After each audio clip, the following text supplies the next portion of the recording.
Después de una semana en el hospital, llegué a casa y descubrí que mi cuarto ya no estaba. Mis hijos lo habían transformado en el despacho de abogacía de mi nuera Rebeca. Mi hijo Víctor me señaló el garaje y dijo: «Duerme ahí o vete de casa».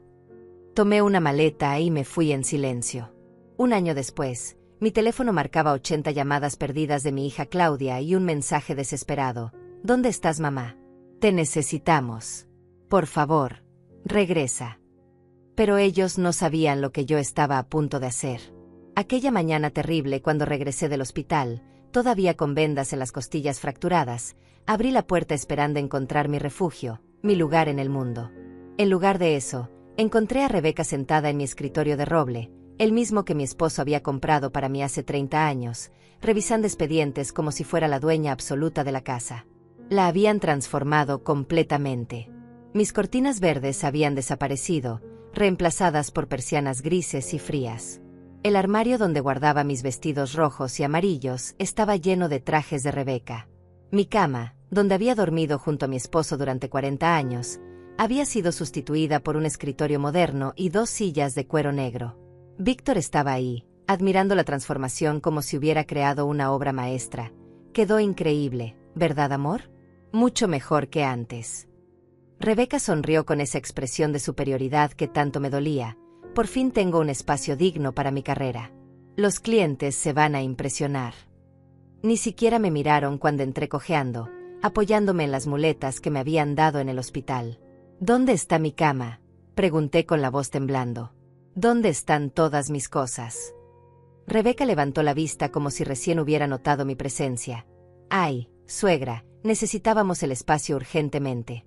Mi carrera está despegando y los clientes importantes necesitan ver profesionalismo.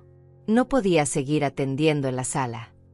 «Pero este es mi cuarto», susurré, sintiendo como el aire se escapaba de mis pulmones. «Aquí dormí con mi esposo durante 40 años».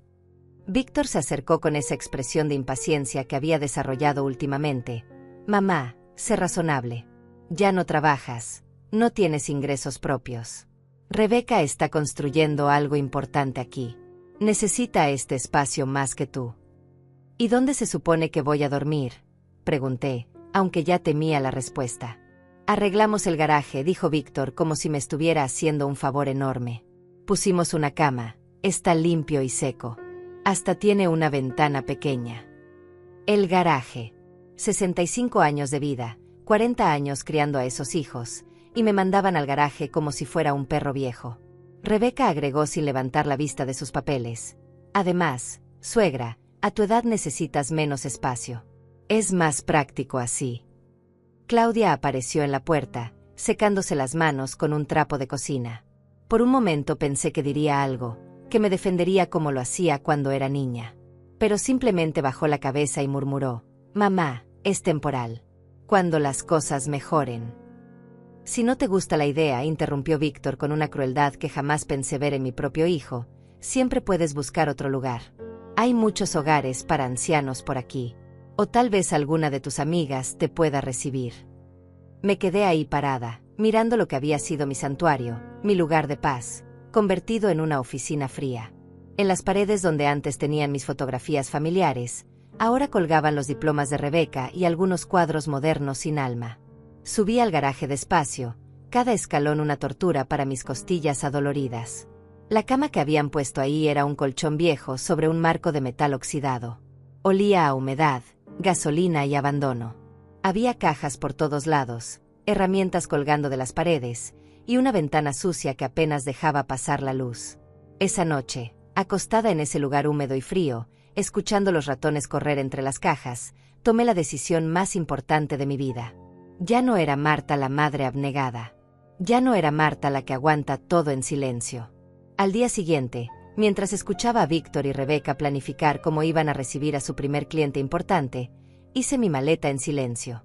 Guardé solo lo esencial: las cartas que mi difunto esposo me había escrito durante nuestro noviazgo, algunos documentos importantes, mi vestido negro del funeral, y una fotografía de nuestra boda donde él me prometió que siempre cuidaría de mí. Cuando bajé con la maleta, Rebeca me interceptó. «¿A dónde vas, suegra? Espero que no sea uno de tus dramas». «Me voy», respondí con una calma que me sorprendió. Víctor apareció inmediatamente. Perfecto. Ya era hora de que tomaras responsabilidad por tu propia vida en lugar de ser una carga para nosotros. Claudia salió corriendo de la cocina con los ojos llenos de lágrimas. Mamá, por favor, no te vayas. Podemos hablar, podemos encontrar una solución.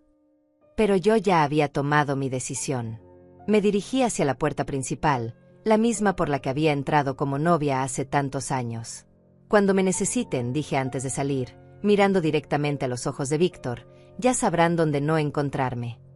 Cerré la puerta y escuché la voz de Rebeca diciéndole a mi hijo, por fin vamos a tener paz en esta casa. Ya no tendremos que escuchar sus quejas constantes. Víctor se rió, debimos hacer esto hace años. Caminé hacia la calle con mi maleta, sin voltear atrás, sin una lágrima. Porque ellos no sabían que acababan de despertar a una mujer que había estado dormida demasiado tiempo. Caminé por las calles de mi barrio como si fuera una extraña. Cada paso me alejaba de la casa que había sido mi hogar durante 40 años, pero extrañamente, no sentía tristeza. Sentía algo que no había experimentado en mucho tiempo: libertad. Me dirigí al único lugar donde sabía que podía pensar con claridad: la tumba de mi esposo. Hacía meses que no la visitaba porque Víctor siempre decía que era una pérdida de tiempo, que los muertos no escuchan. Pero yo necesitaba hablar con alguien que me hubiera amado de verdad. Carlos, susurré, limpiando las hojas secas de la lápida, nuestros hijos se han vuelto unos extraños. No sé qué hicimos mal. El viento movió las ramas del árbol que habíamos plantado juntos años atrás, y por un momento, sentí su presencia. Recordé sus palabras antes de morir: Marta, cuando yo no esté, no dejes que nadie te haga sentir menos de lo que eres. Eres más fuerte de lo que crees. Esa tarde busqué una pensión barata en el centro de la ciudad. La dueña, una mujer mayor llamada Angélica, me recibió con amabilidad genuina, algo que había olvidado que existía. ¿Familia?, me preguntó mientras me mostraba la habitación pequeña pero limpia. Ya no, respondí simplemente. Angélica asintió como si entendiera perfectamente. A veces la familia de sangre no es la verdadera familia. Durante las primeras semanas, intenté acostumbrarme a mi nueva realidad. La habitación era diminuta comparada con mi antigua casa, pero era mía. Nadie me decía dónde dormir, nadie me trataba como un estorbo. Una mañana, mientras organizaba mis pocas pertenencias, encontré algo que cambió todo: un sobre amarillento entre las cartas de Carlos que nunca había abierto. Mi nombre estaba escrito con su letra, pero la fecha era apenas una semana antes de su muerte. Con manos temblorosas, abrí el sobre. Dentro había una carta y una pequeña llave dorada que no reconocí.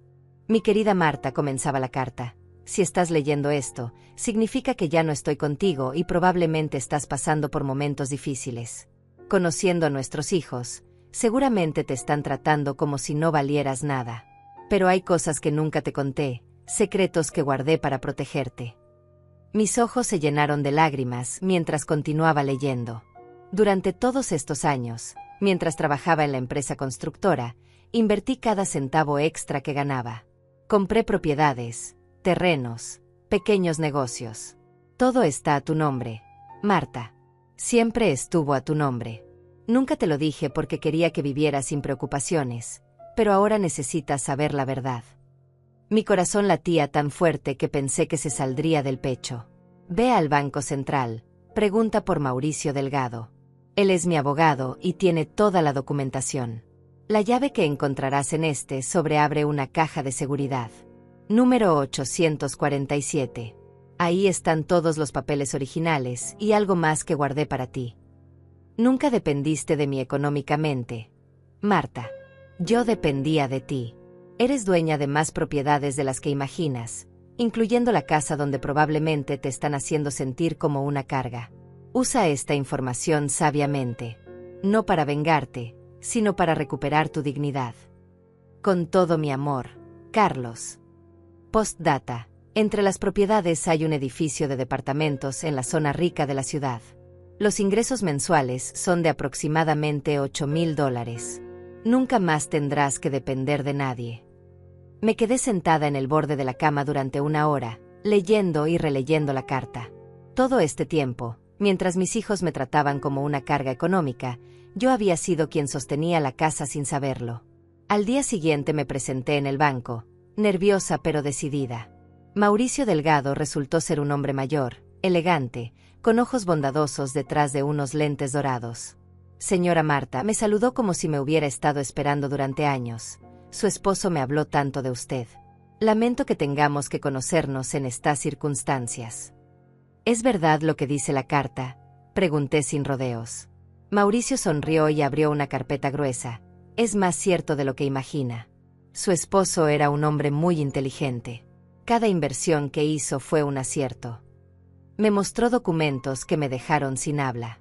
Propiedades por toda la ciudad, inversiones en bancos, acciones de empresas prósperas. El valor total era de más de $2 millones. Pero hay algo más, continuó Mauricio. La casa donde vivía con su familia, la que compraron hace 40 años, está completamente pagada y a su nombre.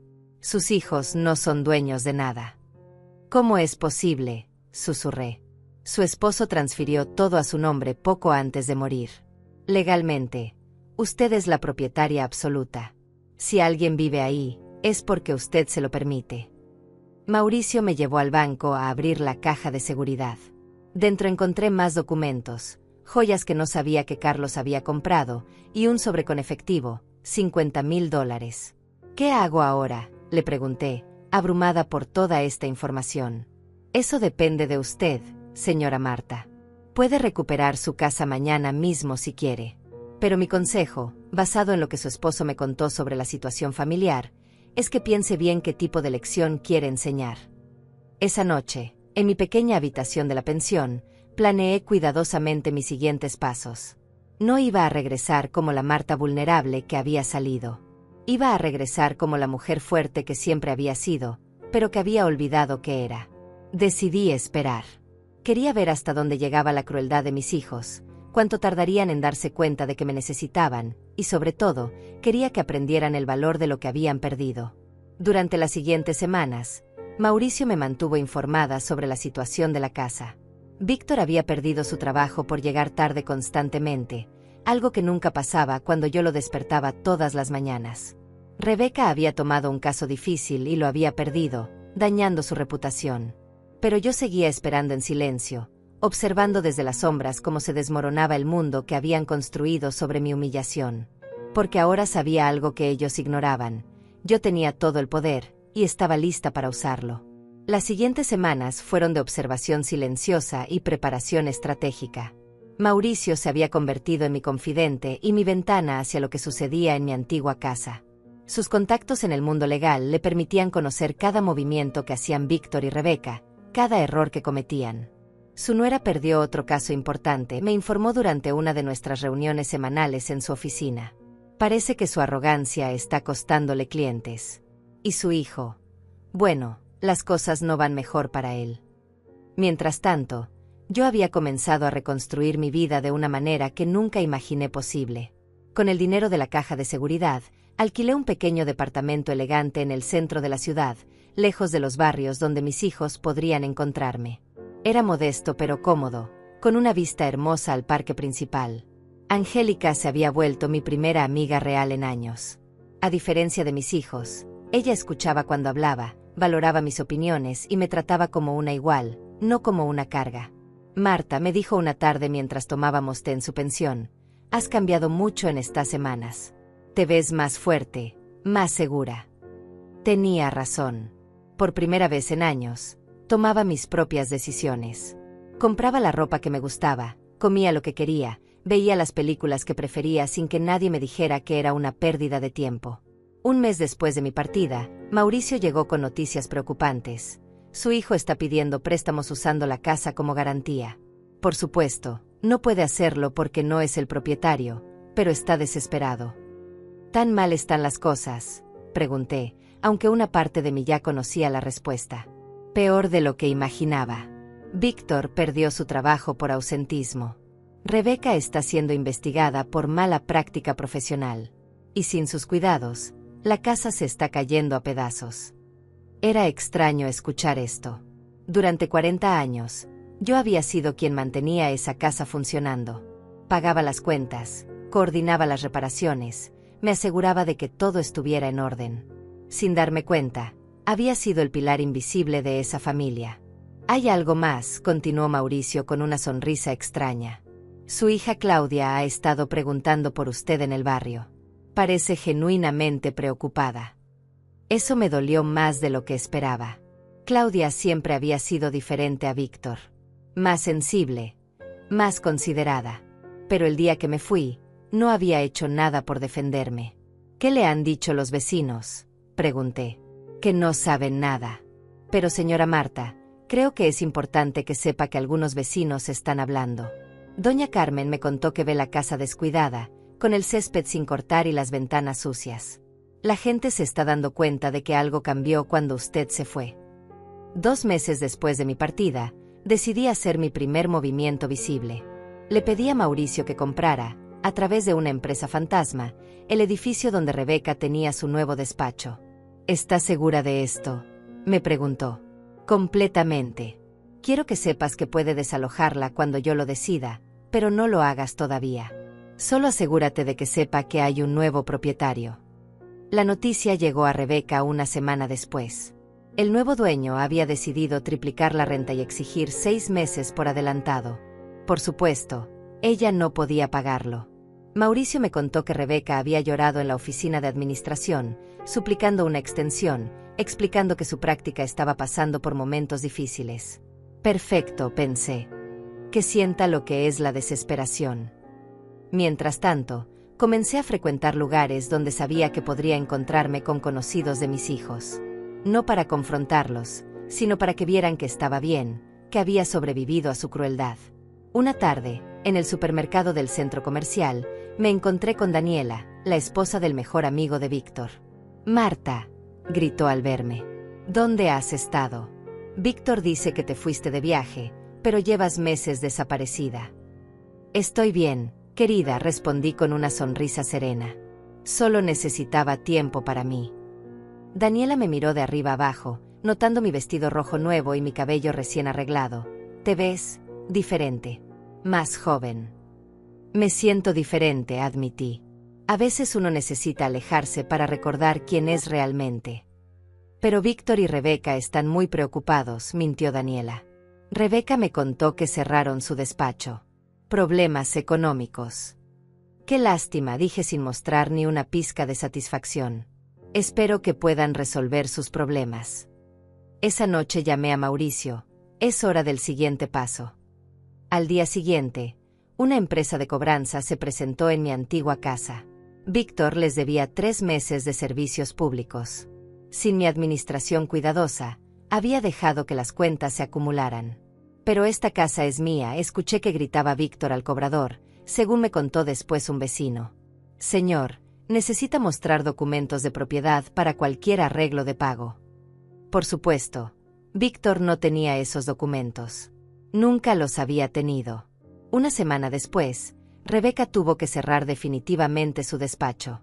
Sin oficina y con su reputación dañada, los pocos clientes que le quedaban se fueron a otros abogados. Víctor, desesperado, comenzó a trabajar como vendedor en una tienda de electrodomésticos. El sueldo era una fracción de lo que ganaba antes. Mientras tanto, yo había comenzado a visitar asilos y centros de ayuda para mujeres mayores. Veía ancianas abandonadas por sus familias, tratadas como estorbos, y sentía una conexión profunda con su dolor. «Mauricio», le dije durante una de nuestras reuniones, «quiero hacer algo por estas mujeres. Tengo más dinero del que necesito.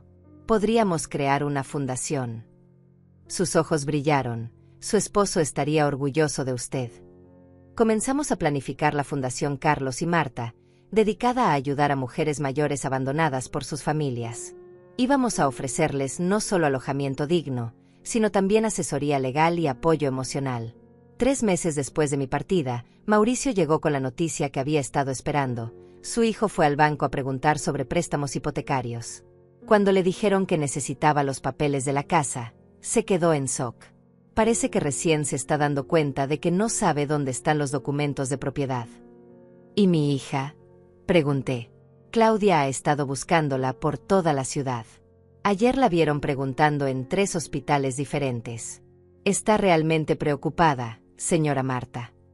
Eso me partió el corazón, pero sabía que no podía ceder todavía. Claudia tenía que aprender la lección también. Había estado presente cuando me humillaron, y no había hecho nada para impedirlo. Necesito que hagas algo más, le dije a Mauricio. Quiero que envíes un abogado a la casa. Que les pregunte si saben quién es el verdadero propietario. ¿Está lista para ese paso? Casi.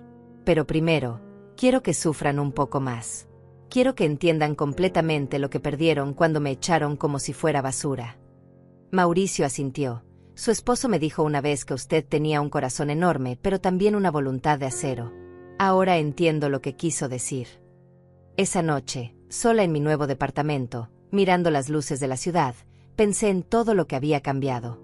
Ya no era la Marta sumisa que aguantaba todo en silencio. Era una mujer con poder, con recursos, con la capacidad de cambiar su propia vida y la de otras personas. Pero también sabía que la parte más difícil estaba por venir. Porque pronto, muy pronto, iba a regresar a esa casa. No como la madre suplicante que se había ido, sino como la propietaria que siempre había sido. Y cuando ese momento llegara, mis hijos iban a conocer a la verdadera Marta. 4 meses después de mi partida, decidí que era momento de dar el siguiente paso en mi plan. Mauricio había estado monitoreando la situación de mis hijos, y las noticias eran cada vez más desalentadoras para ellos. Víctor intentó vender algunos muebles de la casa, me informó durante nuestra reunión semanal.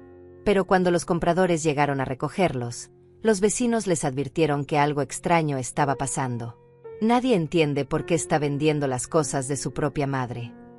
¿Y Rebeca?, pregunté, tomando mi café en la elegante oficina de Mauricio. Peor aún. Está trabajando en un bufete pequeño como asistente legal. El sueldo es apenas suficiente para sus gastos básicos.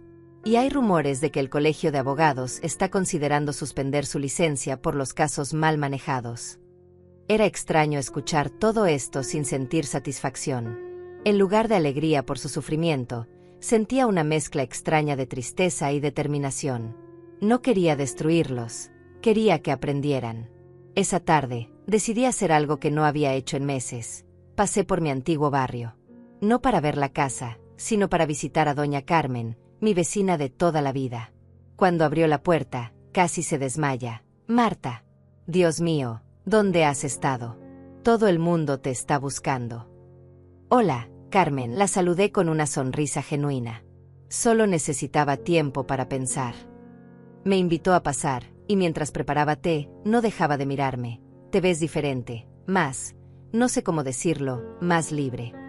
Me siento libre, admití. Por primera vez en años, estoy viviendo para mí. Carmen bajó la voz. Marta, tengo que contarte. Las cosas en tu casa están muy mal. Víctor se ve demacrado, Rebeca casi no sale, y Claudia, ay, esa niña llora constantemente. ¿Claudia llora?, pregunté, sintiendo una punzada en el pecho. Todos los días la veo pasar caminando por el barrio, como si estuviera buscándote. Ayer me preguntó si sabía algo de ti. Le dije que no, pero Marta, esa muchacha se ve desesperada. Carmen, le dije cuidadosamente, ¿qué opinas de lo que pasó? De cómo me trataron. Carmen suspiró profundamente. Marta, llevo 40 años siendo tu vecina. Vi cómo criaste a esos hijos, cómo te sacrificaste por ellos después de que Carlos murió. Lo que hicieron contigo fue imperdonable. Echarte de tu propia casa como si fueras una extraña. Pero también vi algo más, continuó. Vi cómo esa casa se ha ido deteriorando sin ti. El jardín que tanto cuidabas está lleno de maleza. Las ventanas están sucias, la pintura se está descascarando. Es como si la casa estuviera muriendo sin ti. Esas palabras me llenaron de una extraña mezcla de tristeza y validación. Durante décadas, había sido el alma de esa casa, y ahora que no estaba, todo se desmoronaba. Carmen, ¿puedo pedirte un favor? Lo que necesites, querida. Si Claudia vuelve a preguntarte por mí, dile que estoy bien, que estoy viva, pero que no sabes dónde. No le digas que me viste. Carmen asintió, aunque vi confusión en sus ojos. Al salir de la casa de Carmen, no pude resistir la tentación de pasar por mi antigua casa. Lo que vi me impactó más de lo que esperaba. El césped que yo había cuidado con tanto amor estaba amarillo y lleno de maleza. Las rosas que Carlos y yo habíamos plantado para nuestro aniversario estaban secas. La pintura de la fachada se descascaraba, y varios de los adornos del jardín estaban rotos. Pero lo que más me dolió fue ver a Claudia sentada en los escalones del frente, con la cabeza entre las manos, llorando silenciosamente. Desde mi posición, escondida detrás del carro de un vecino, pude escuchar sus sollozos. Mi corazón se partió, pero sabía que no podía ceder todavía. Víctor salió de la casa en ese momento, vistiendo un uniforme de la tienda donde trabajaba. Claudia, deja de llorar. Mamá se fue porque quiso. Si realmente le importáramos, habría regresado ya. Eso no es cierto, gritó Claudia, levantándose de los escalones. La echamos como si fuera basura. Le quitamos su cuarto, la mandamos al garaje, y tú le dijiste que se fuera. Era lo lógico, respondió Víctor con esa frialdad que tanto me dolía. Ya no aportaba nada a la casa. Solo gastaba recursos.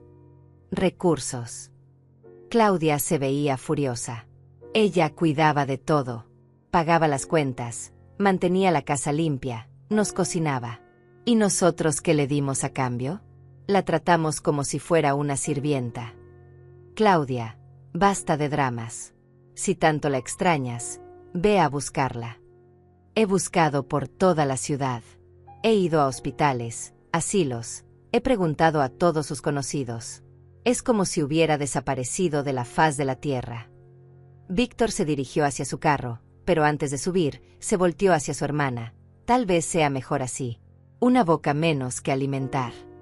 Vi cómo Claudia se desplomó de nuevo en los escalones, llorando con más fuerza. Quise correr hacia ella, abrazarla, decirle que estaba bien. Pero no podía. Todavía no. Esa noche llamé a Mauricio.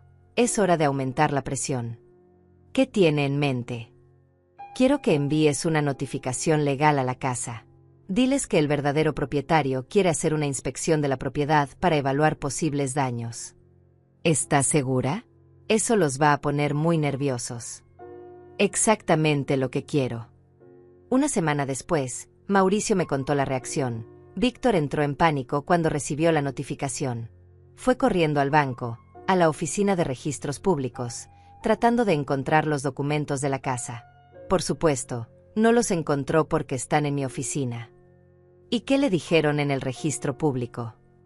Que la casa está registrada a nombre de Marta Elena Rodríguez de González. Su nombre completo, señora Marta. Víctor se quedó en shock porque nunca se había dado cuenta de que su padre había transferido la propiedad completamente a su nombre. ¿Cómo reaccionó? Según el empleado del registro, se puso pálido y preguntó varias veces si era posible un error. Cuando le confirmaron que no, se fue corriendo sin decir nada más. Esa información me llenó de una satisfacción extraña. Por fin Víctor se estaba dando cuenta de que había cometido un error garrafal. 2 días después, recibí una llamada inesperada. Era Claudia. «Mamá», su voz sonaba desesperada. «Mamá, por favor, dime que eres tú». Mi corazón se aceleró. Había conseguido mi número de alguna manera. «Claudia». Susurré, sin poder evitarlo. «Mamá, gracias a Dios. He estado buscándote por meses. ¿Dónde estás? ¿Estás bien?» «Estoy bien, hija». «Mamá, por favor, regresa a casa. Todo está horrible sin ti. La casa se está cayendo a pedazos. Víctor está desesperado. Rebeca perdió su trabajo. Y yo me siento tan culpable por no haberte defendido». Las lágrimas comenzaron a rodar por mis mejillas. «Claudia, ¿cómo conseguiste mi número?» «Le pagué a un detective privado con los ahorros que tenía». «Mamá, por favor, necesitamos hablar. Víctor sabe que me encontraste». «No, y no le voy a decir hasta que tú me lo permitas. Mamá, sé que lo que hicimos estuvo mal. Sé que te lastimamos terriblemente. Pero por favor, dame una oportunidad de arreglar las cosas». Cerré los ojos, sintiendo el peso de 4 meses de soledad y planificación. «Claudia, hay cosas que necesitas saber. Cosas sobre la casa, sobre nuestras finanzas, sobre todo». «¿Qué cosas?» «Mañana te llamo y te doy una dirección. Ven sola. Y Claudia, prepárate para algunas sorpresas». Después de colgar, Me quedé sentada en mi departamento, mirando la ciudad nocturna a través de la ventana. El juego había cambiado. Claudia me había encontrado, y ahora tenía que decidir cómo manejar esta nueva situación. Porque sabía que el encuentro con mi hija iba a cambiar todo. Al día siguiente, le di a Claudia la dirección de una cafetería elegante en el centro de la ciudad, lejos de cualquier lugar donde pudiera encontrarse con Víctor o Rebeca. Elegí una mesa en el rincón más privado, donde podríamos hablar sin interrupciones. Llegué 30 minutos antes para observarla cuando entrara. Quería ver si había cambiado, si los últimos meses la habían afectado tanto como parecía por teléfono. Cuando Claudia atravesó la puerta, casi no la reconocí. Mi hija, que siempre había sido cuidadosa con su apariencia, llevaba el cabello desaliñado, ojeras profundas, y había perdido peso notablemente. Su vestido verde, que antes le quedaba perfecto, ahora le colgaba como si fuera de otra persona. Sus ojos recorrieron la cafetería hasta encontrarme, y cuando me vio, se echó a llorar inmediatamente. «Mamá», susurró, corriendo hacia mí como una niña pequeña. La abracé, sintiendo cómo temblaba entre mis brazos. A pesar de todo lo que había pasado, seguía siendo mi hija, y verla así me partía el corazón. «Estás tan flaca», le dije, apartándola un poco para mirarla bien. «¿Has estado comiendo?» «No mucho», admitió, limpiándose las lágrimas. «Desde que te fuiste, nada sabe igual. Nada se siente igual». Nos sentamos y pedí té para ambas. Claudia no podía dejar de mirarme, como si temiera que fuera a desaparecer de nuevo. «Mamá, te ves diferente, más elegante. Ese vestido amarillo es hermoso». «Gracias, hija. He tenido tiempo para cuidarme». «¿Dónde has estado viviendo? ¿Cómo has sobrevivido? No llevaste nada contigo, solo una maleta». La miré directamente a los ojos. «Claudia, antes de responder esas preguntas, necesito que me respondas algunas. ¿Por qué no me defendiste ese día? ¿Por qué dejaste que tu hermano me hablara así?» Claudia bajó la cabeza, avergonzada. «No tengo excusa, mamá. Fui una cobarde. Tenía miedo de confrontar a Víctor y Rebeca. Pensé que eventualmente entrarían en razón y te devolverían tu cuarto». «¿Y cuando me fui? ¿Qué pensaste entonces?» «Al principio, Víctor me convenció de que había sido dramática, que regresarías en unos días. Pero pasaron las semanas, y la casa empezó a desmoronarse». «Explícame qué quieres decir». Claudia suspiró profundamente. «Mamá, nunca me di cuenta de todo lo que hacías.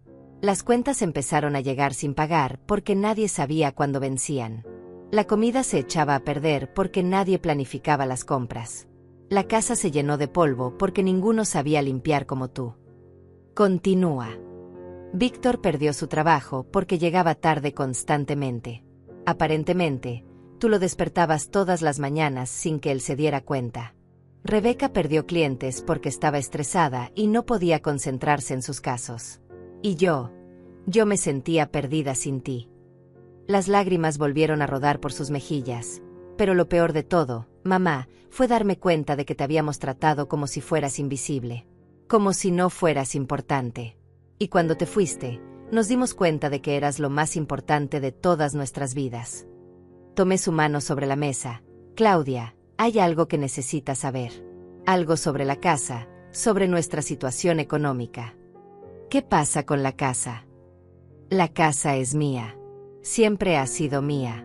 Tu padre la transfirió completamente a mi nombre antes de morir». Claudia me miró confundida. «¿Qué quieres decir?» «Quiero decir que Víctor no tiene derecho a echarme de mi propia casa. Que cuando me mandó al garaje, estaba abusando de la verdadera propietaria. Que todo lo que han estado vendiendo para sobrevivir me pertenece legalmente». El color desapareció del rostro de Claudia. «No puede ser. Hay más, hija. Tu padre no solo me dejó la casa. Me dejó propiedades, inversiones, dinero. Nunca fui la mujer dependiente que ustedes creían.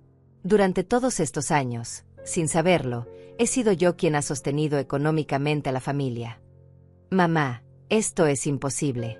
Si tuvieras dinero, ¿por qué vivías como si dependieras de nosotros?» «Porque no lo sabía», expliqué pacientemente. «Tu padre manejaba todo y nunca me contó los detalles. Solo después de irme encontré una carta suya explicando todo. Le mostré la carta de Carlos. Claudia la leyó en silencio, y con cada línea, sus ojos se abrían más. Dios mío, susurró al terminar. Esto significa que... Significa que cuando tu hermano me echó de casa, estaba echando a la dueña de la casa. Significa que todos los insultos sobre ser una carga económica eran falsos. Significa que ustedes han estado viviendo de mi caridad sin saberlo. Claudia se puso pálida. Víctor sabe esto. Está empezando a sospecharlo. Recibió una notificación legal sobre una inspección de la propiedad. Cuando fue a buscar los documentos de la casa, descubrió que están a mi nombre. ¿Qué va a pasar ahora?, preguntó con voz temblorosa. Eso depende de ustedes, hija. De qué tan genuino sea su arrepentimiento. De si han aprendido realmente el valor de lo que perdieron. Claudia comenzó a llorar de nuevo, pero esta vez eran lágrimas de comprensión y vergüenza profunda. Mamá, fuimos unos monstruos contigo. Te tratamos peor que a una extraña. Y tú tenías el poder de destruirnos en cualquier momento, pero no lo hiciste. No quería destruirlos, Claudia. Quería que aprendieran. Quería que se dieran cuenta de quién soy realmente, no la mujer invisible que daban por sentada. ¿Nos vas a perdonar? La miré durante un largo momento. El perdón se gana, hija. No se regala. Víctor y Rebeca tendrán que demostrar que han cambiado realmente, no solo porque están desesperados. Y yo tengo oportunidad de ganarme tu perdón. Tú estás aquí, Claudia. Gastaste tus ahorros buscándome. Eso cuenta para algo. ¿Qué puedo hacer para arreglar las cosas? Primero, no le digas a Víctor que me encontraste. Todavía no. Segundo, observa bien lo que está pasando en esa casa. Ve cómo Víctor y Rebeca están manejando la crisis. Si realmente han cambiado, o si solo están desesperados. Y después. Después veremos. Claudia, necesito que entiendas que la Marta que conocían murió el día que me echaron de casa. La mujer que regrese será diferente. Más fuerte, menos dispuesta a sacrificar su dignidad por la comodidad de otros. Claudia asintió. Lo entiendo, mamá. Y quiero conocer a esa nueva Marta. Quiero aprender a ser una hija que merece tener una madre como tú. Hay algo más que necesitas saber, le dije, tomando su mano nuevamente. He estado pensando en crear una fundación para ayudar a mujeres mayores que pasan por situaciones similares a la mía. Mujeres abandonadas por sus familias, tratadas como cargas. Una fundación. Tu padre y yo siempre quisimos ayudar a otros, pero nunca tuvimos los recursos. Ahora los tengo. Quiero usar este dinero para algo significativo, no solo para castigar a quienes me lastimaron. Claudia sonrió por primera vez desde que había llegado. Eso suena como algo que papá habría adorado. Sí, creo que sí. Mamá, ¿puedo ayudarte con la fundación? ¿Puedo ser parte de algo bueno después de haber sido parte de algo tan terrible? Veremos. Hija, primero tienes que demostrar que realmente has cambiado. Que no eres la misma persona que se quedó callada mientras me humillaban. Lo haré, mamá. Te lo prometo. Nos despedimos con un abrazo largo. Mientras veía a Claudia alejarse, supe que había dado el primer paso hacia la reconciliación. Pero también sabía que lo más difícil estaba por venir. Porque pronto tendría que enfrentar a Víctor y Rebeca, y ellos no iban a ser tan receptivos como Claudia. 2 semanas después de mi encuentro con Claudia, Mauricio me trajo noticias que aceleraron mi plan más de lo que esperaba. Su hijo está tratando de vender la casa, me informó con preocupación evidente en su voz. Puso un anuncio en el periódico y ya hay compradores interesados. ¿Cómo es posible?, pregunté, aunque ya sabía la respuesta. Está usando documentos falsos. Creó papeles que lo muestran como heredero directo, pero por supuesto, legalmente no valen nada. El problema es que podría estafar a compradores inocentes antes de que se descubra el fraude. Sentí una mezcla de rabia y tristeza. Víctor había caído tan bajo que estaba dispuesto a cometer fraude con tal de salir de su situación desesperada. ¿Qué opciones tenemos?, pregunté. Podemos detenerlo inmediatamente. Una orden judicial bastará para cancelar cualquier venta y exponerlo públicamente. Pero señora Marta, esto podría arruinarlo completamente. Podría ir a prisión. La idea de mi propio hijo en prisión me destrozó, pero también sabía que no podía permitir que estafara a gente inocente. Mauricio, quiero que hagas algo diferente. Quiero que te presentes en la casa como mi representante legal. Diles que sabes quién es la verdadera propietaria y que estoy dispuesta a negociar. Pero no les digas que soy yo. ¿Estás segura? Podría ser peligroso para usted. Es hora de que enfrenten la verdad. Mauricio fue a la casa esa misma tarde. Me contó después que cuando Víctor abrió la puerta, se veía demacrado, con barba de varios días y ropa arrugada. «¿Víctor González?», había preguntado Mauricio. «Sí, ¿quién lo busca?». «Soy el abogado Mauricio Delgado. Represento a la verdadera propietaria de esta casa. Entendemos que está intentando vender una propiedad que no le pertenece». Víctor se había puesto pálido. «No sé de qué habla. Esta casa es mía». «Señor González, tengo aquí todos los documentos que prueban que esta propiedad pertenece a Marta Elena Rodríguez de González, su madre». «Mi madre está muerta para mí», había respondido Víctor con amargura. «Su madre está muy viva, señor González, y muy consciente de lo que está intentando hacer». En ese momento, Rebeca había aparecido detrás de Víctor. Mauricio me contó que se veía terrible. Su cabello, antes perfectamente arreglado, estaba descuidado, y tenía manchas en su blusa blanca. «¿Qué quiere?», había preguntado agresivamente. «Quiero evitar que cometan un delito grave. Vender una propiedad que no les pertenece es fraude. Podrían ir a prisión». «¿Dónde está mi suegra?», había exigido saber Rebeca.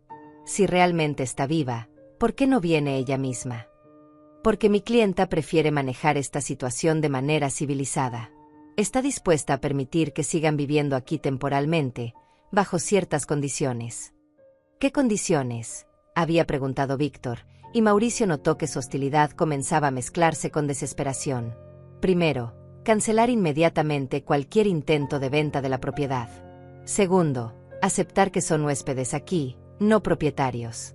Tercero, mostrar respeto genuino hacia la verdadera dueña cuando ella decida regresar. «¿Cuándo va a regresar?», había preguntado Claudia, quien había estado escuchando desde la escalera. «Cuando esté lista. Y cuando esté segura de que será recibida con el respeto que merece». Esa noche, Claudia me llamó, claramente agitada. «Mamá, vino un abogado. Dice que te representa». Víctor está en pánico total.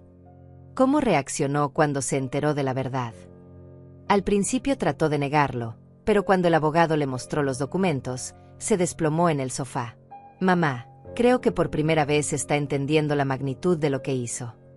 «¿Y Rebeca?». «Ella está furiosa, pero también asustada. Sigue insistiendo en que merecía tu cuarto porque ella es profesional, y tú estás jubilada». Pero cuando el abogado mencionó la posibilidad de prisión por fraude, se puso blanca como papel. «Claudia, ¿crees que Víctor ha cambiado realmente? ¿O solo está asustado?». Hubo una pausa larga. «Honestamente, mamá, creo que está más asustado que arrepentido. Sigue justificando sus acciones, diciendo que hizo lo que tenía que hacer para sobrevivir». Eso me confirmó lo que ya sospechaba. Víctor no había aprendido la lección todavía. «¿Y tú, hija? ¿Cómo te sientes ahora que sabes toda la verdad?». «Me siento avergonzada, mamá. Avergonzada y culpable. Durante años te vimos como una carga, cuando en realidad eras tú quien nos cargaba a nosotros. Claudia, quiero pedirte algo. Mañana quiero que vayas a la dirección que te voy a dar. Es un lugar donde estoy ayudando a otras mujeres que pasaron por situaciones similares a la mía». «¿Qué tipo de lugar?». «Un refugio temporal que estamos estableciendo. Mujeres mayores cuyos hijos las abandonaron, las echaron de sus casas, las trataron como basura. Quiero que veas con tus propios ojos el daño que causan los hijos ingratos». Al día siguiente, llevé a Claudia al refugio que habíamos comenzado a organizar con la ayuda de Angélica y otras mujeres que habían pasado por experiencias similares. Cuando entramos, Claudia se quedó en shock. Había 12 mujeres, todas mayores de 60 años, todas con historias desgarradoras de abandono familiar. «Señora Marta», me saludó Angélica. «¿Esta es su hija?». «Sí, Claudia». «Claudia, te presento a Angélica, quien me recibió cuando no tenía a dónde ir. Claudia se veía incómoda, pero siguió escuchando mientras las mujeres compartían sus historias. Mi hijo me echó porque su esposa quería convertir mi cuarto en cuarto de juegos, contó una mujer llamada Celestino. Después de criarlos sola durante 20 años. Mis hijos vendieron mi casa sin decirme, agregó otra. Me dijeron que el dinero era para invertir en mi futuro, pero se lo gastaron en vacaciones. Mientras escuchábamos historia tras historia, vi cómo Claudia se iba poniendo más pálida. Estas mujeres eran espejos de lo que yo había vivido, y ella estaba viendo por primera vez el horror de la situación desde afuera. Mamá, me susurró cuando salimos. Todas esas mujeres, todas sufrieron lo mismo que tú. Sí, hija. Y hay miles más por ahí. Por eso quiero usar el dinero de tu padre para crear algo permanente, algo que las proteja. ¿Puedo ayudar? ¿Puedo hacer trabajo voluntario aquí? La miré sorprendida. ¿Por qué querrías hacer eso? Porque necesito entender completamente el daño que causamos. Necesito hacer algo bueno para compensar por haber sido tan ciega y egoísta. Era la primera vez que escuchaba verdadero arrepentimiento en su voz, no solo miedo o culpa. Puedes empezar mañana, le dije. Pero Claudia, esto es trabajo real. Estas mujeres necesitan ayuda práctica, cocinar, limpiar, organizar medicinas, escuchar sus problemas. No es trabajo glamoroso. No quiero trabajo glamoroso, mamá. Quiero trabajo que signifique algo. Esa noche, mientras reflexionaba sobre el día, supe que Claudia había dado el primer paso real hacia la redención. Pero también sabía que la prueba verdadera venía ahora. Porque era hora de enfrentar directamente a Víctor y Rebeca. Era hora de regresar a casa. Una semana después de la visita de Claudia al refugio, decidí que era momento de dar el paso más difícil de mi plan. Era hora de regresar a casa, pero no como la mujer humillada que había salido, sino como la propietaria que siempre había sido. Le pedí a Mauricio que me acompañara como testigo y respaldo legal. También llevé conmigo una carpeta con todos los documentos que probaban mi propiedad, mis inversiones y mi nueva situación económica. ¿Estás segura de que quiere hacer esto hoy?, me preguntó Mauricio mientras nos dirigíamos hacia la casa. Podríamos esperar un poco más, darles más tiempo para que se acostumbren a la idea. No, respondí con firmeza. Han tenido 5 meses para reflexionar. Es tiempo suficiente. Cuando llegamos frente a la casa, mi corazón se aceleró. La propiedad se veía peor de lo que había visto desde la calle aquella vez. El jardín estaba completamente descuidado, había basura acumulada en el garaje, y la pintura se desprendía de las paredes como piel muerta. Toqué el timbre de mi propia casa. Qué extraño se sintió tener que tocar el timbre de la casa donde había vivido durante 40 años. Víctor abrió la puerta, y cuando me vio, su reacción fue una mezcla de shock, culpa y algo que parecía resentimiento. Mamá, dijo simplemente, sin moverse para dejarme pasar. Víctor, respondí con calma. No me vas a invitar a entrar a mi casa. La palabra, mi, resonó entre nosotros como una bofetada. Víctor se hizo a un lado reluctantemente. Cuando entré, casi no reconocí el lugar. La sala estaba desordenada, había platos sucios sobre la mesa de centro, y un olor extraño flotaba en el aire. Esta no era la casa impecable que yo había mantenido durante décadas. Rebeca apareció desde la cocina, y su apariencia me impactó. La mujer que antes se paseaba por la casa como si fuera una reina ahora tenía el cabello grasoso, ojeras profundas, y llevaba una camiseta manchada con pantalones deportivos rotos. Suegra, me saludó con una mezcla de sarcasmo y nerviosismo. ¡Qué sorpresa! Rebeca, respondí cordialmente. Veo que has hecho algunos cambios en la decoración. ¿Dónde has estado?, exigió saber Víctor. ¿Tienes idea de lo preocupados que hemos estado? La pregunta era tan hipócrita que casi me reí. ¿Preocupados? Víctor, me echaste de casa como si fuera un perro callejero. La preocupación llegó un poco tarde, ¿no crees? Mamá, las cosas estaban tensas. Dijiste cosas en caliente. Yo dije cosas en caliente. Lo interrumpí. Víctor, tú me dijiste que durmiera en el garaje o me fuera de casa. Yo solo tomé la segunda opción. Mauricio se aclaró la garganta. Señores, creo que es momento de hablar con transparencia sobre la situación legal. ¿Quién es usted? preguntó Rebeca agresivamente. Soy el abogado de la señora Marta, y también era el abogado de su esposo. Tengo aquí todos los documentos que necesitamos revisar. No necesitamos revisar nada, dijo Víctor. Esta es nuestra casa. En realidad, no lo es, respondió Mauricio calmadamente, abriendo la carpeta. Esta casa pertenece completamente a su madre. Su padre se la transfirió antes de morir. Víctor se puso rojo. Eso es imposible. Papá nunca haría eso sin decírmelo. Su padre hizo muchas cosas sin decírselo, Víctor, dije, tomando uno de los documentos. Como comprar 3 edificios de departamentos, 2 locales comerciales, y mantener cuentas de inversión por valor de más de $2 millones. El silencio que siguió fue ensordecedor. Rebeca se dejó caer en el sofá, pálida como papel. 2 millones, susurró Víctor.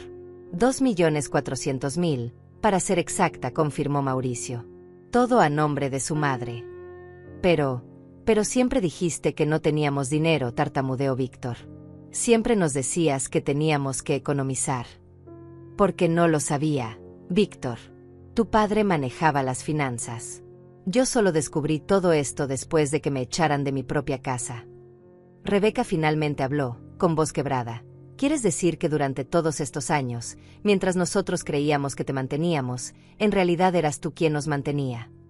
Exactamente. Los impuestos de esta casa, los servicios, las reparaciones, todo se pagaba con mis propiedades. Ustedes han estado viviendo de mi dinero sin saberlo. Víctor se desplomó en una silla. No puede ser. Esto no puede estar pasando. ¿Por qué no puede estar pasando, hijo?, pregunté. Porque no encaja con la imagen que tenían de mí como una anciana inútil y dependiente. Mamá, nosotros nunca. ¿Nunca qué, Víctor? ¿Nunca me dijeron que no aportaba nada? ¿Nunca me trataron como si fuera una carga? ¿Nunca me mandaron a dormir al garaje como si fuera un animal? Las lágrimas comenzaron a rodar por las mejillas de Víctor. No sabíamos. No sabían porque nunca se molestaron en preguntar. Durante 40 años, asumieron que yo no era capaz de manejar dinero, de tomar decisiones importantes, de tener una vida propia. Rebeca se levantó del sofá, caminando hacia la ventana. ¿Qué va a pasar ahora? ¿Nos vas a echar como venganza? Rebeca, ¿realmente crees que esto es venganza? ¿Crees que todo esto es para lastimarlos? No lo es. Me acerqué a ella, mirándola directamente a los ojos. Si quisiera vengarme, habría llamado a la policía cuando intentaron vender mi casa fraudulentamente. Si quisiera lastimarlos, los habría echado el mismo día que me fui. Entonces, ¿qué quieres?, preguntó Víctor. Quiero que aprendan. Quiero que entiendan el valor de lo que perdieron cuando me echaron como basura. Quiero que se den cuenta de que he pasado 5 meses reconstruyendo mi vida, ayudando a otras mujeres que han sufrido lo mismo que yo, y descubriendo quién soy realmente. Me volteé hacia Mauricio. Muéstrales las fotografías del refugio. Mauricio sacó varias fotos del refugio donde habíamos estado trabajando. Imágenes de mujeres mayores que habían sido abandonadas por sus hijos, encontrando nueva esperanza y dignidad. Esto es lo que he estado haciendo, expliqué. Usando el dinero de su padre para crear algo significativo. Un lugar donde mujeres como yo pueden recuperar su autoestima después de ser desechadas por sus propias familias. Víctor miró las fotografías con ojos llenos de lágrimas. Mamá, ¿todas estas mujeres? Todas han pasado por lo mismo que yo. Todas fueron echadas, ignoradas, tratadas como cargas por sus hijos. Y todas han encontrado una nueva razón para vivir.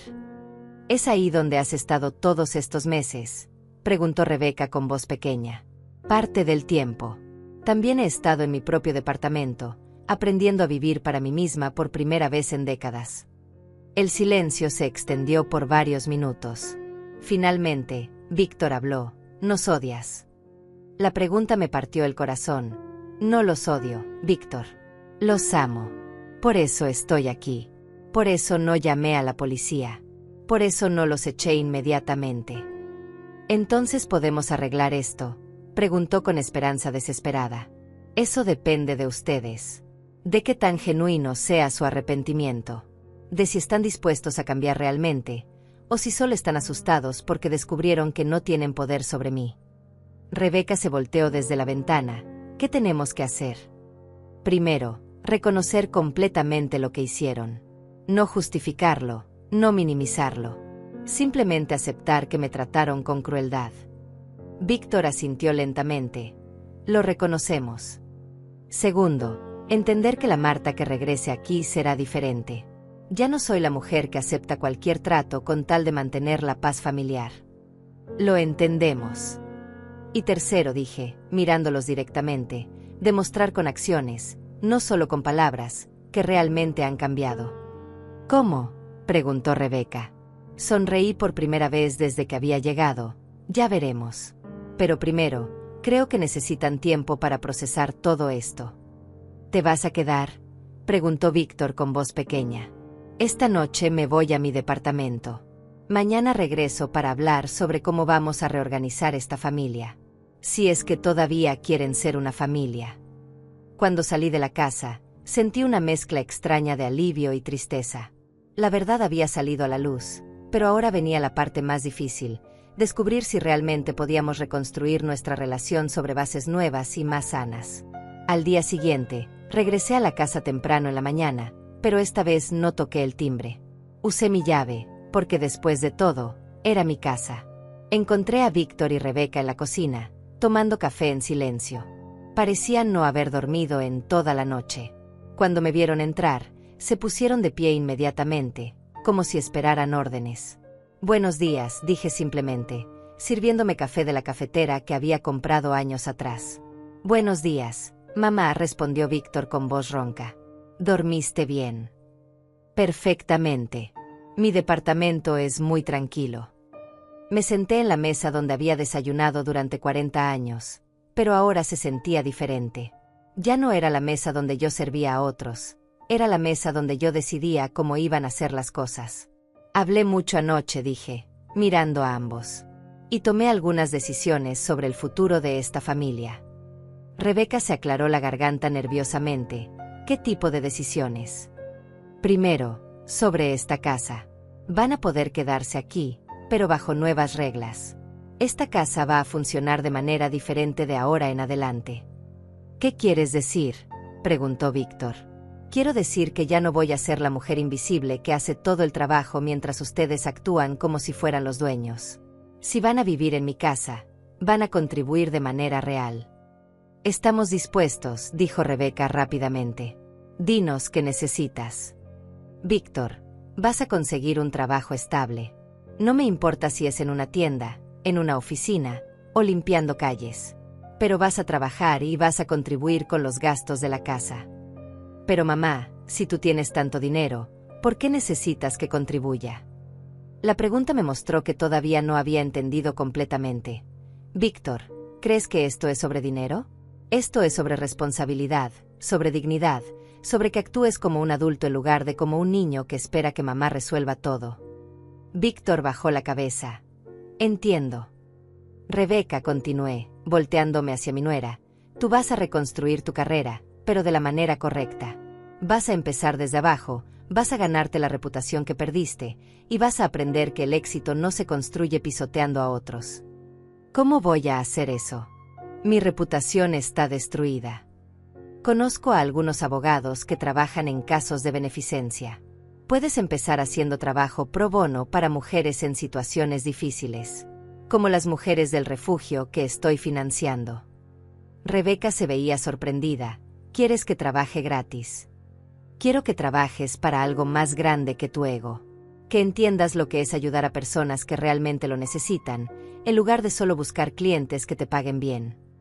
Y después, si demuestras que realmente has cambiado, te ayudaré a reconstruir tu carrera de la manera correcta. En ese momento, Claudia entró a la cocina. Se veía diferente, más madura de alguna manera. Llevaba ropa simple y tenía las manos manchadas de pintura. Buenos días, mamá, me saludó, dándome un beso en la mejilla. ¿Dónde has estado?, preguntó Víctor. En el refugio, respondió Claudia. He estado ayudando a pintar las habitaciones nuevas. Víctor y Rebeca intercambiaron miradas de confusión. Claudia ha estado haciendo trabajo voluntario en el refugio, expliqué. Ha conocido a mujeres que han pasado por lo mismo que yo. Ha estado aprendiendo el valor del servicio real. ¿Por cuánto tiempo has estado haciendo eso?, preguntó Víctor. 2 semanas, respondió Claudia. Y mamá, hay algo que quiero decirte. Ayer conocí a una mujer llamada Celestino. Sus hijos la echaron de casa porque querían convertir su cuarto en oficina. Me recordó tanto lo que nosotros te hicimos que no pude parar de llorar. ¿Qué le dijiste?, pregunté. Le dije la verdad. Que yo había sido parte del problema. Que había dejado que mi hermano y mi cuñada trataran a mi madre como basura. Y le pedí perdón, no solo por lo que le pasó a ella, sino por lo que nosotros te hicimos a ti. Vi cómo las palabras de Claudia impactaron a Víctor y Rebeca. Por primera vez, estaban viendo las consecuencias de sus acciones reflejadas en otras familias. Hay algo más, continué. La fundación que estoy creando necesita un nombre. He decidido llamarla Fundación Segunda Oportunidad.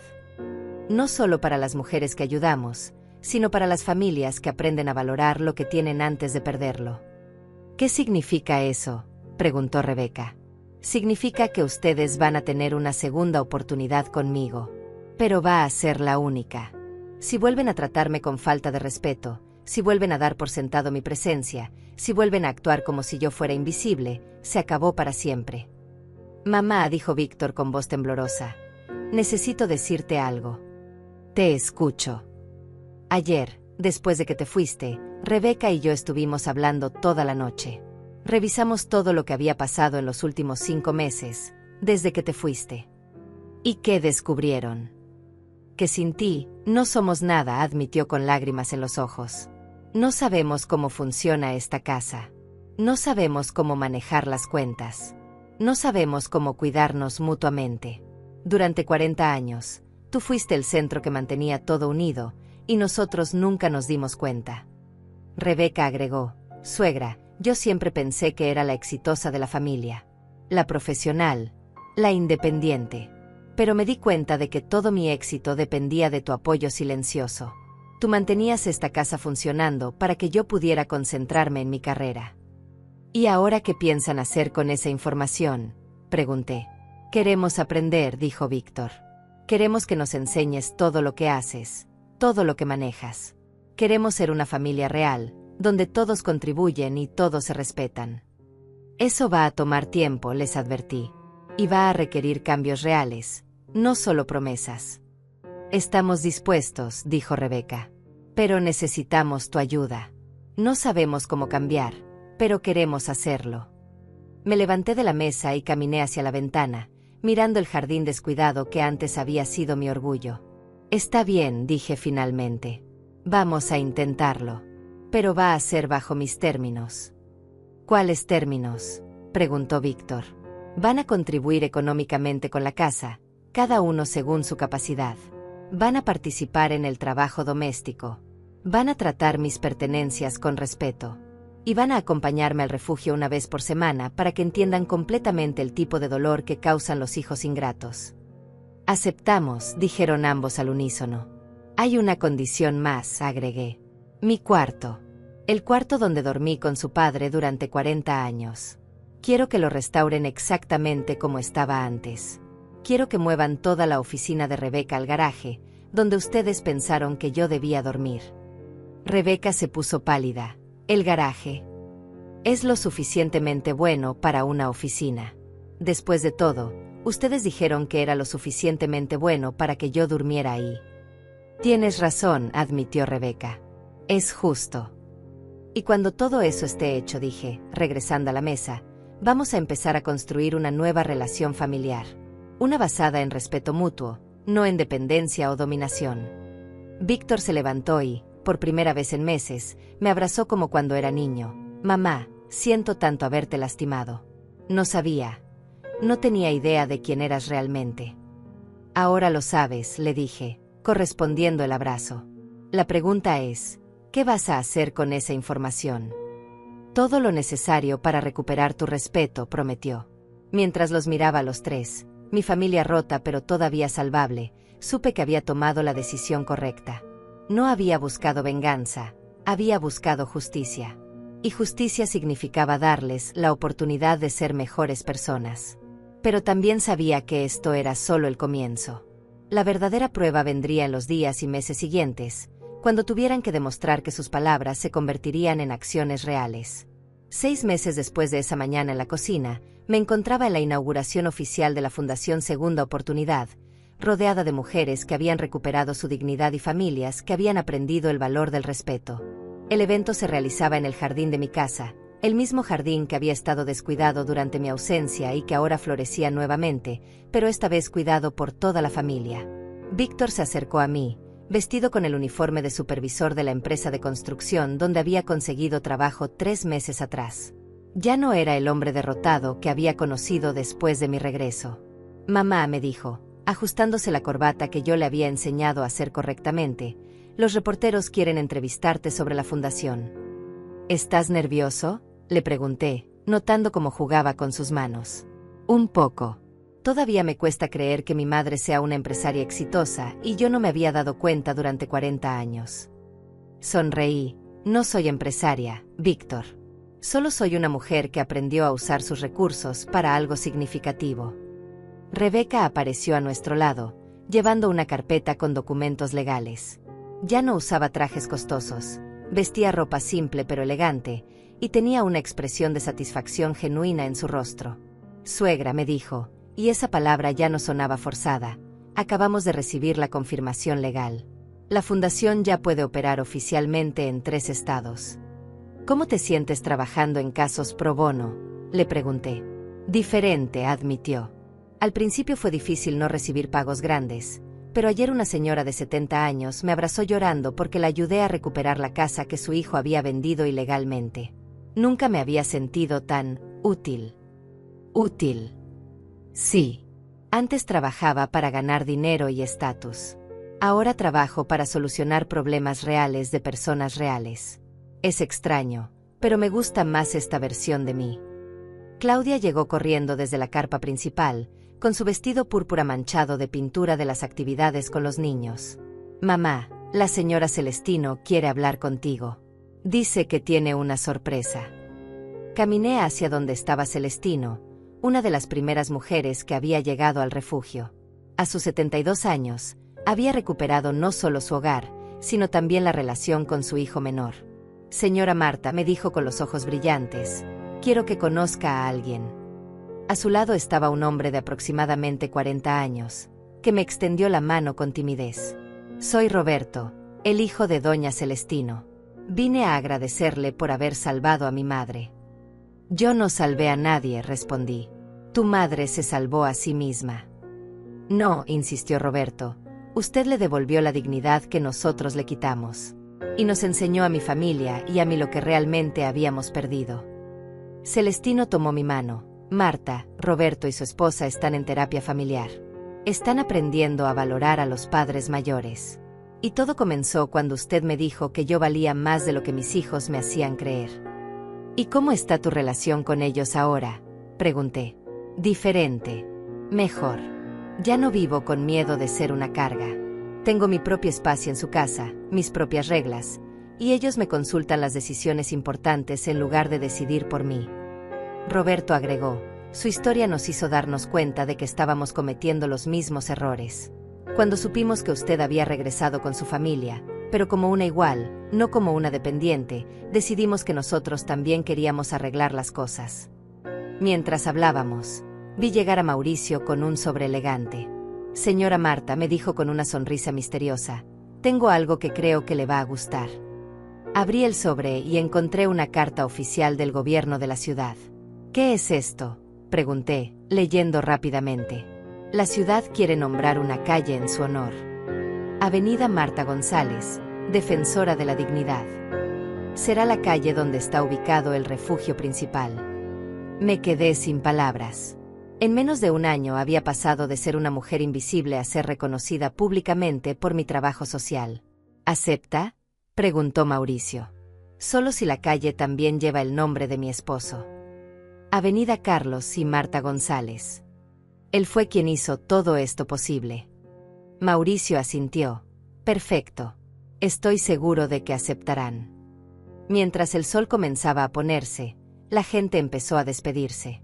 Víctor, Rebeca y Claudia se acercaron a ayudarme a recoger. Mamá, dijo Claudia, guardando las sillas plegables. ¿Estás feliz? ¿Sientes que valió la pena todo lo que pasaste? La pregunta me hizo reflexionar sobre el último año de mi vida. ¿Sabes qué descubrí, hija?, le dije, mirando hacia la casa donde ahora vivíamos como una familia real. Descubrí que nunca fui la víctima que pensaba que era. ¿Qué quieres decir? Siempre tuve poder. Siempre tuve recursos. Siempre tuve la capacidad de cambiar mi situación. Lo que no tenía era la conciencia de mi propio valor. Víctor dejó de barrer las hojas. ¿Y nosotros? ¿Sientes que realmente hemos cambiado? Han cambiado, confirmé, pero no de la manera que esperaban. ¿Cómo? Ustedes pensaron que tenían que cambiar para recuperar a la madre que habían perdido. Pero la verdad es que cambiaron para conocer a la madre que nunca habían visto. Rebeca se acercó. ¿Cuál es la diferencia? La madre que perdieron era complaciente, silenciosa, invisible. La madre que conocieron ahora es fuerte, independiente, capaz. No recuperaron a la antigua Marta. Conocieron a la verdadera Marta. ¿Y cuál prefieres ser?, preguntó Claudia. La verdadera, respondí sin dudar. Aunque haya sido más difícil para todos. Esa noche, después de que todos se fueron a dormir, me senté en mi cuarto, el mismo cuarto del que me habían echado un año atrás. Pero ahora era diferente. Las cortinas eran las que yo había elegido, los muebles estaban organizados como a mí me gustaba, y sobre todo, estaba ahí porque yo había decidido estar ahí, no porque no tenía otro lugar a donde ir. Tomé la fotografía de mi boda con Carlos y le hablé como lo había hecho tantas veces en el cementerio. Carlos, susurré, creo que finalmente entendí tu última lección. No me dejaste el dinero para que fuera rica. Me lo dejaste para que descubriera quién era realmente cuando tuviera el poder de elegir. El viento movió las cortinas, y por un momento, sentí su presencia. Y sabes que descubrí, continué, que no lo salvé con dinero. Lo salvé enseñándoles a valorar lo que realmente importa. Les enseñé que una familia no es un lugar donde alguien sirve y otros se benefician. Una familia es un lugar donde todos aportan y todos reciben respeto. Guardé la fotografía en mi mesa de noche y me preparé para dormir. Mañana sería otro día de trabajo en la fundación, otra oportunidad de ayudar a mujeres a descubrir su propio valor, otra oportunidad de demostrar que nunca es demasiado tarde para reclamar tu dignidad. Pero por esta noche, simplemente disfruté de algo que había creído perdido para siempre. La paz de saber que estaba exactamente donde pertenecía, rodeada de personas que me valoraban no por lo que podía hacer por ellos, sino por quién era realmente. Y esa mujer, descubrí, era mucho más fuerte, más sabia, y más valiosa de lo que jamás había imaginado. Al cerrar los ojos, sonreí pensando en todas las mujeres que mañana llegarían al refugio, creyendo que sus vidas habían terminado, sin saber que en realidad estaban a punto de comenzar. Porque esa es la verdad que había aprendido. Nunca es demasiado tarde para una segunda oportunidad. Nunca es demasiado tarde para descubrir tu propio valor. Y nunca es demasiado tarde para enseñar a otros que el amor verdadero se basa en el respeto, no en la dominación.